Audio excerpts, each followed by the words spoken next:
चरण को पकड़ लिए।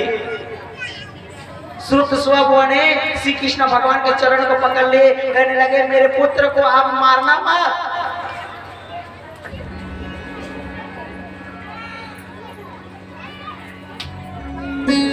मत मारना भतीजे, मत मारना।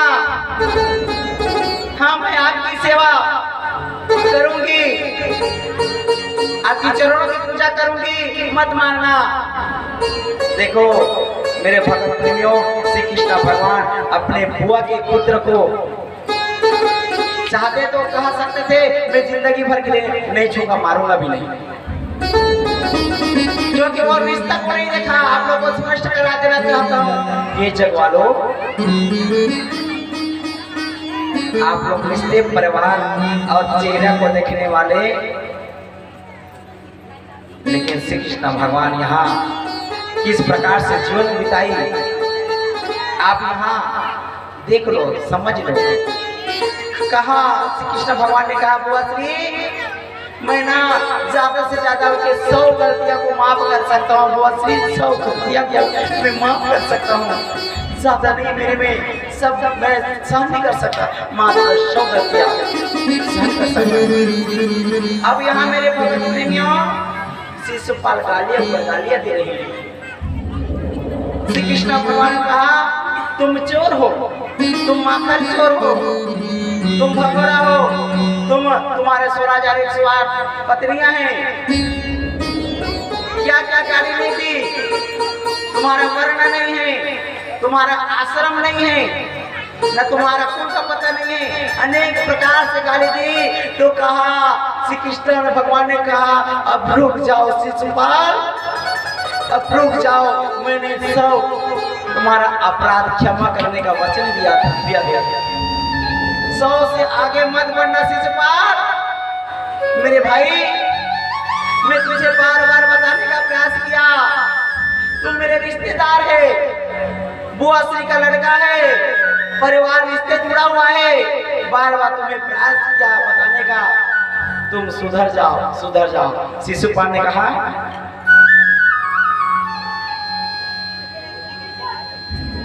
मैं सुधरने वाला नहीं, तुमसे डरूंगा और माखन चोर से डरूंगा, तुम मेरा क्या कर लेगा।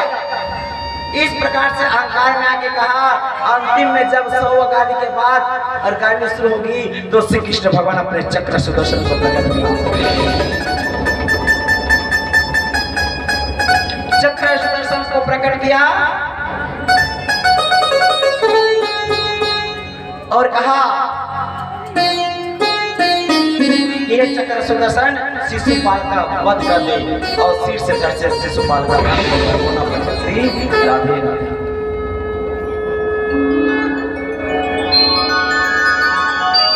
एक प्रश्न आता है यहाँ, महाराज परीक्षित ने श्री सुखदेव जी को प्रश्न किया, लेकिन भागवत में नहीं है, ये आत्मचिंतन में है। पढ़ के देखोगे आपको मिलेगा नहीं, कहानी लिख दिया है। कहानी लिख दिया, लोग कहानी को बताते हैं, निचोड़ को कम बताते हैं, और निचोड़ को जो बता दिया वो रस को आप ग्रहण करके जाओगे मेरे मैया, वह रस जीवन तक आपके अंदर में रहेगा और आत्मा में आपका वास करेगी। वही रस श्रीमद् भागवत रूपी रस, और वही रस के वजह से अपना एक धर्मात्मा पुरुष आने वाला कल यदि जन्म होंगे तो अच्छे काम करेंगे। बोलना पड़ेगा श्री राधे। इस जन्म में भी अच्छे काम करेंगे आप। एक प्रश्न आया, देखो जी श्री कृष्ण भगवान गए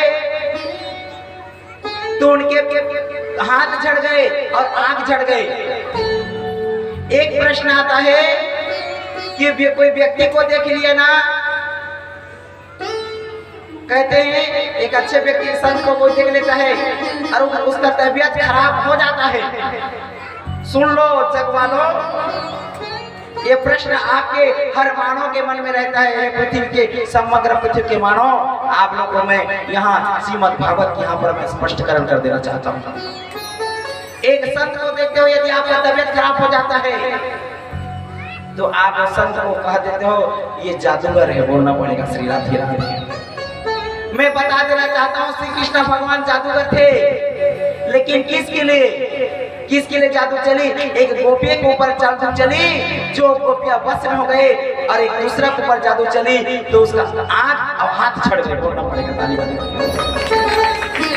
दूसरे के ऊपर जादू चली तो उसका अपकार हुआ, अहित हुआ। कोई संत को देकर, कोई भक्त को देकर यदि आपका अनिष्ट हो रहा है, अच्छे भक्त को देकर, पवित्र भक्त को देकर निर्मल को देखता हो रहा है, तो समझ लो वो भक्त अच्छा है, तुम पापी हो, इसलिए तुम्हारा बुरा हो रहा है। बोलना पड़ेगा ताली बजा के। क्योंकि मैं बता दूं, शिशुपाल का आंख झड़ गई। वो शिशुपाल कौन है मैं बता दूं। इस जन्म में भी शिशुपाल द्वापर युग में गंदा काम किया, बुराई किया, और पूर्व शिशुपाल पूर्व जन्म में कौन थे मेरे मैया? हिरण्याक्ष था। उसके पूर्व कौन थे? रावण था। उसके पूर्व कौन थे? जय था, जय विजय। हिरण्याक्ष, हिरण्यकश्यप, रावण, कुंभकर्ण और शिशुपाल दंतवक्र। समझ लो एक बार मन बिगड़ गई, एक बार अंदर में नीच सोच आ गई। पहले इस जन्म में उनका नीच सोच दुष्ट था, उसका संस्कार पहले भी था, और अभी तभी लोग ना दुष्ट व्यक्ति ना बदलने का प्रयास नहीं करते, क्योंकि वो महाभारत युद्ध में वो दुष्ट होते हैं। महाभारत युद्ध में पांडवों के साथ नहीं दिया, कौरवों के साथ दिया, इसलिए पंडाल के सामने में आकर कथा सुनने के लिए उसके पास शक्ति नहीं होती। उन्हीं के परिवार है, बोलना पड़ेगा सीधा। कोई कहते हैं, आप आपको स्पष्टीकरण कर देना चाहता हूं। दुर्योधन के साथ सब थे, क्योंकि उनके पास संपत्ति थी, पूरी नगर के अच्छे व्यक्ति थे, और विश्व पितामह सब ये सारी चीज आपको बता दी पहले से। क्योंकि उनका मन नीच था। शिशुपाल का मन भी ना पूर्व जन्म में जय विजय शिशुपाल दंतवक्र जय विजय थे।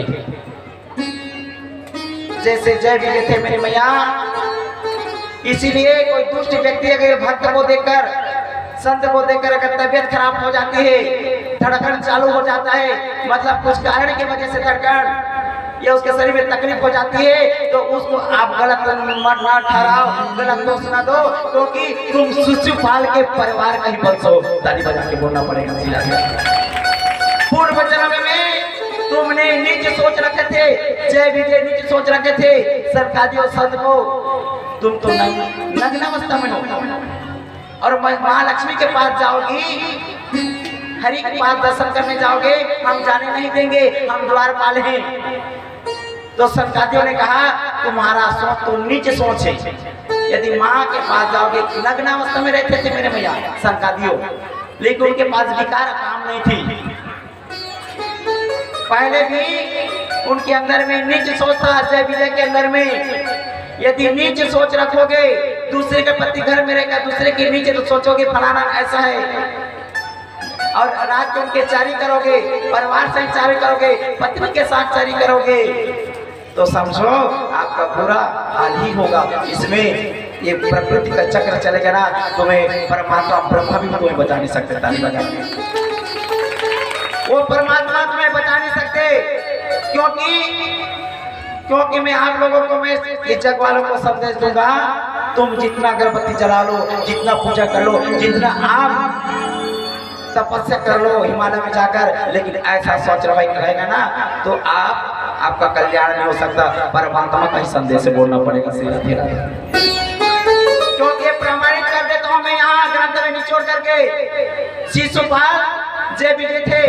पूर्व जन्म में उनके मन में नीच सोच था, कहने लगे माँ के पास जा रहे हो, नग्नावस्था। एक छोटा सा बालक अगर नग्नावस्था है, माँ के पास जाएगा तो क्या बुरा है बोलो?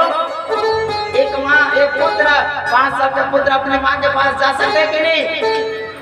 लेकिन जय विजय के मन में नीच सोच था, और नीच व्यक्ति हर अच्छे व्यक्ति को नीच से देखता है, इसीलिए ना उसको परिणाम अलग मिलता है। बाद में ना बाजू वाले को पूछते हैं, फलाने ने देखा फलाने ने मेरे अपकार कर दिया भैया, तुम्हारा तो मन में नीचे, तुम्हारा तो इस जन्म में भी तुम्हारा कल्याण होगा, 7 जन्म लोगे ना तुम्हारा कोई कल्याण नहीं कर सकता। हजारों भागवत कथा सुनोगे तो भी तुम्हारा कल्याण नहीं होगा। ताली बजा के बोलना पड़ेगा। इसलिए भागवत की कथा में यहाँ शिशुपाल की आंख चढ़ गई। मेरे भैया ये मैं आप लोगों को जीने का तरीका बता रहा हूँ, कैसे जीना, कैसे चलना है, मन को कैसे पवित्र रखना है, किस ढंग के मन को बस में कर कर परमात्मा में चरणों में निछावर होना है। तब जब आप निर्मल बन जाओगे ना, शुद्ध बन जाओगे ना, तो भगवान कहते हैं निर्मल वाले ही मुझे प्रेम। पुरुष नापुंसक व नारी व जीव चराचर कोई सर्व भाव भज कपट तजी मोहि परम प्रिय सोई। पुरुष क्यों ना हो, नारी क्यों ना हो, जीव के चराचर प्राणी क्यों ना हो, यदि उसके मन में छल है, कपट है, निर्मल नहीं है, नीचे, तो मुझे प्राप्त नहीं कर सकता, जीवन में कभी नहीं हो। आप कितना आप भागवत की कथा में कितना सहयोग दो, कितना बैठ लो, कितना ढोंग मचा लो, कर लो, लेकिन तुम्हारा कभी जीवन में कल्याण नहीं होगा। कल्याण यदि करना चाहते हो खुद आप परिवर्तन लाओगे, जीते जीत यदि सुधर जाओगे, जीते जीत मुक्त हो जाओगे विवाह से, तो मरने के बाद भी मुक्ति को प्राप्त करोगे। ताली बजाएं। 100 गालियां सही मेरी मैया, श्री कृष्ण भगवान ने 100 गालियां सही, तो आप लोग भी 2-4 गाली अपने बहुत अभी सह लेना, बोलना पड़ेगा श्री राधे राधे। यदि आपकी बहू सासू माँ यदि आपको बहू के रूप में रख रहे हैं, यदि बेटी समझ कर 2 शब्द कह दे, मेरे सासू माँ कह रहे हैं कि मत बोलना, माँ समझ कर कर लेना, आपका भी उद्धार हो जाएगा। बोलना पड़ेगा श्री राधे।